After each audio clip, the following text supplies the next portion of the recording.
Welcome to the NCGA Valent Ag Weather Outlook, February 11th, 2017. I hope everybody had a great week. Well, some of the thoughts that are on my mind is where's all the snow? We're in early February, and as you know, this time of year we could have a lot of snow on the ground. It could be extremely cold. So where's the cold temperatures? There is some cold, but not all that much. And where's the snow? I'm also watching soil moisture very closely because I'm beginning to get some dry concerns. We just haven't had all that much active weather over some parts of the Midwest. So I'm starting to, I wouldn't call it worry too much about it, but at least I'm watching that. So I wanted to start off with today's briefing by showing you sort of the picture as far as the temperature anomalies, and areas in red are unusually warm or mild areas. Areas in blue and purple are the cold areas, unusually cold. These are anomalies. I wanted to show you that there's not much cold air over the northern hemisphere here, or North America. You just can't see much. You just can't find much cold air. And like I've said all throughout the winter, when we expect cold air intrusions, what I'd expect is a pooling of cold air over these source regions to our north. Just don't see it right now. And that foretells a mild forecast as we go forward. So before I get into the forecast, let's look at the last 7 days. And one of the things that I can look at here, and one of these things, when we have these streaks here from northwest to southeast, here's one and here's one, and we know what time of the year it is in February, I know that's most likely a snow track. On the other hand, these streaks right here over the southern part of the U.S., see the little bit greater amounts of precipitation, and they're moving from the southwest to the northeast. They're very narrow. Those are thunderstorm tracks. So when we look at the departure, well, actually I wanted to show you here the amounts here. Are generally very quiet in this area. Not much precipitation over large parts. It was fairly quiet over most of the Midwest last week, but there were a couple areas that were a bit more active. Now, I mentioned I was a little bit concerned, or at least watching soil moisture. This is the last 30 days. And what we see here are areas in yellow, particularly northern Missouri, parts of Illinois, central and southern Illinois. Also, surprisingly, parts of Minnesota and North Dakota. That area has actually quieted down considering how busy it had been. These are areas that have had less precipitation than normal, and those are areas where we need a little bit more. Now, where is the snow? Well, here we go. The most significant snow, at least right now, is North Dakota, and then very far northern reaches of Wisconsin and Minnesota, parts of Michigan, and in the northeast U.S. That is not a whole lot of snow for this time of year.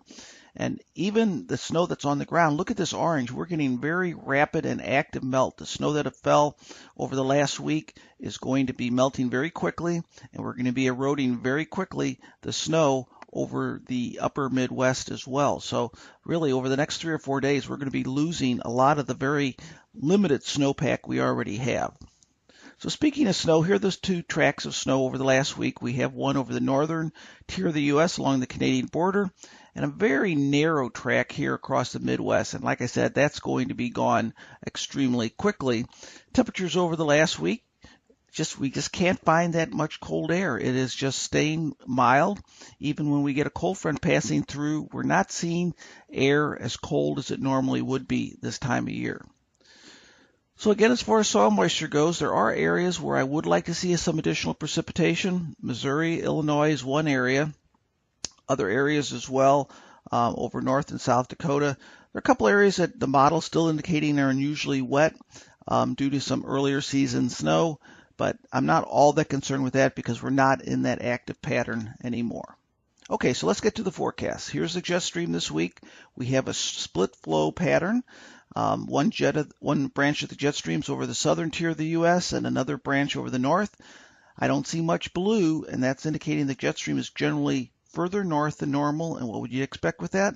Milder readings. Also, when you get a split jet stream, what you get with that is you get the more active weather along that southern jet stream. Okay, so let's look at the storm tracks this week, and this is what we see here. We see 2 storm tracks. This first one here, behind it, a bit cooler air and high pressure pushing in behind it. This is on Sunday, so once that high pushes in, that's why I say we're going to have a fairly quiet week over the Midwest. So the precipitation forecast for the next 7 days, here you go.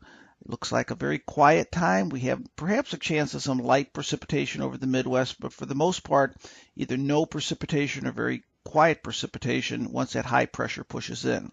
The action is going to be on that southern track here, but that's going to be confined to pretty much to Texas. So for the most part, it looks like a quiet week across the country with the exception of Texas. A little bit of light snow in the cold air, but again, this is not much at all. It looks like basically dusting or a flurry or maybe just some very light amount of precipitation. Now, if we get into the period of February 16th through 21st, what you see here is you see the jet stream starts to push to the north, and that does bring us some milder air again, and it looks like really not much cold air around as we get from the middle part of February into the latter part of February. Now, if we get into the 11 to 15 day range here, what we can see is the jet stream is a little bit more west to east. I don't see as much of a bulging to the north, but still I don't see any indication of a dipping to the south, and it's generally pushed further north than normal. Again, that means milder temperatures. Now let's take a look at temperature here. This is the first day, 1 to 5, most of this week, and what we have here is above normal temperatures over the entire Midwest. As we get into the period of 6 to 10 day here, what you can see is that temperatures are again above normal, primarily over the upper Midwest, and like I said, that's going to melt almost all that snow over North Dakota and Minnesota. Probably over the first 5 days, we're going to lose a lot of it. Then as we get into the 11 to 15 day range, not as strong as anomalies. Remember that jet stream, we see it a little bit more straightened out, but still no sign of temperatures below normal. So we're looking at 15 days now for the most part of above normal temperatures. It just depends on the magnitude here and there, what areas will be the greatest above versus other ones just a little bit above normal. Okay, now let's talk about precipitation. Week 1, here we go. I mentioned a quiet week. Week 2, again, a fairly quiet week. Let's take a look at week 3. It does indicate some possibilities, some cooler air over the far upper Midwest, maybe pushing the milder air off to the east, but the precipitation stays down to the south. So putting this all together, looks like unusually mild, good part of the rest of February, a quiet week this week, and overall I just don't see any major widespread either rain or snow patterns, and I do think that's going to give us some greater concern for these dry anomalies. I don't want us to get too dry prior to the start of the season. I know that'll be good to get into the fields, but I want to keep the soil moisture adequate going into the growing season. If you have any questions, there's my email. I'd like to hear from you as well. If you like my briefings or if there's something you want me to add or focus on more, you can always send me an email and I'd be glad to respond to you. Hope you all have a great week. Take care.